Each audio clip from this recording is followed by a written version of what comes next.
حضور حضرت آدم علیہ السلام پہلے نبی ہیں، جبکہ حضرت آدم علیہ السلام سے پہلے بھی آپ کو کس نے بتایا ہے؟ عام طور پر تو یہی کیا عام طور پر تو مجھے دلیل دیں میرے، کہاں سے نکالا آپ؟ قرآن کریم میں جو ذکر آتا ہے بتائیں کہاں؟ اس سے پہلے تو کسی نبی کا ذکر نہیں ملتا. کیا ذکر ملتا ہے؟ آدم کا ذکر الگ ہے، خلیفہ کا ذکر الگ ہے. اچھا، دو الگ الگ باتیں ہیں. انی جاعل فی الارض خلیفہ یہ نبوت کا مضمون ہے، اور اس میں کہیں یہ نہیں لکھا ہوا کہ پہلا خلیفہ میں آدم کو بناؤں گا. اور جہاں آدم کا مضمون ہے اس کی تخلیق تو مٹی سے شروع ہوئی ہے، پھر نباتات سے گزری، پھر اور مراحل سے. وہ تو آغاز یا فنش سے جب سے زندگی بنی ہے یوں کہنا چاہیے، اس وقت سے آدم کی تخلیق ہو رہی ہے. وہ نبی نہیں تھا، تو آدم بھی اس مقام پہ پہنچا ایک وقت میں جہاں وہ نبی بنا. لیکن وہ آدم جو آخری سلسلہ انبیاء کے آغاز میں پیدا ہوا ہے وہ ایک معین آدم ہے.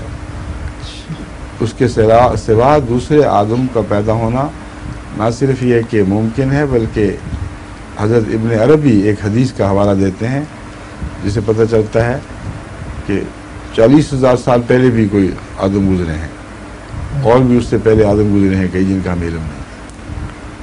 اپنا آپ کا کشف، اس کشف میں ایک حدیث کا یاد آ جانا، یہ مضمون ہے جو حضرت ابن عربی بیان کرتے ہیں. اس لیے یہ خیال کر لینا کہ پہلا آدم یہ ہے، یہ غلط. اولا بیت بوضع للناس کا مضمون بتا رہا ہے کہ اگر یہ حضرت آدم نہیں تھے جنہوں نے بنایا تھا، کیونکہ اگر حضرت آدم ہوتے تو اللہ فرما دیتا کہ آدم نے خانہ کعبہ تعمیر کیا ہے. اور اس کا نام بیت العتیق رکھنا یہ بھی بتا رہا ہے کہ بہت پرانی بات ہے. کوئی بیت العتیق اینشنٹ ہاؤس، اولا بیتن، اور اولا بیتن کو اول المساجد نہیں فرمایا، اولا بیت فرمایا ہے. تو اس میں بہت سے مضامین کے امکانات کھل جاتے ہیں.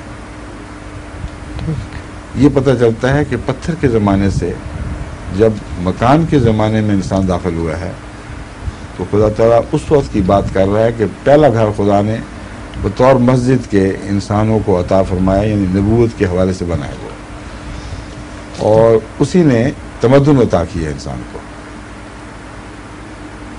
ورنہ اس سے پہلے اگر مکانوں میں رہتا تو اولا بیتن وضع للناس کیوں فرمایا، للہ کیوں نہیں فرما دیا؟ اگر اولا بیتن للہ ہوتا تو ہم کہہ دیتے کہ گھر تو پہلے بھی تھے، یہ مسجد پہلی دفعہ ہوئی ہے. لیکن اولا بیتن للناس بتا رہا ہے کہ لوگوں کے فائدے کے لیے جو بھی گھر بنے ہیں ان میں یہ پہلا تھا. اس سے پہلے انسان کو باہر گھر بنا کر بس ان میں بسنا نصیب ہی نہیں ہوا.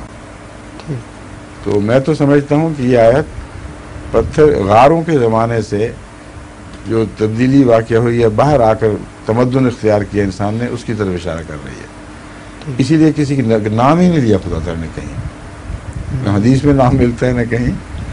آخر وہ کون سا سیکرٹ تھا جسے چھپایا جا رہا ہے؟ اس لیے کہ جس زمانے میں بھی وہ تھا وہ ہماری تاریخ سے باہر کا زمانہ ہے، اس کے نام کی کوئی معنی نہیں ہمارے لیے. کتنی دور کی بات ہے. اس بحث میں مبتلا ہونے کا مقصد ہی کوئی نہیں، لغو بات ہے. کون تھا، کیا تھا، یہ بتا دیا. جو اہم بات ہماری جاننے والی ہے کہ تمدن خدا نے عطا کیا ہے، اور تمدن اس مکان کے حوالے سے عطا کیا ہے جو بیت اللہ ہے. اللہ نے مسجد کی خاطر مکان بنایا، اور مکان کے حوالے سے لوگوں کو بیرونی دنیا میں نگاروں سے باہر نکل کر ایک تمدنی دور میں داخل ہونے کی توفیق عطا فرمائی. ٹھیک ہے؟ ٹھیک ہے.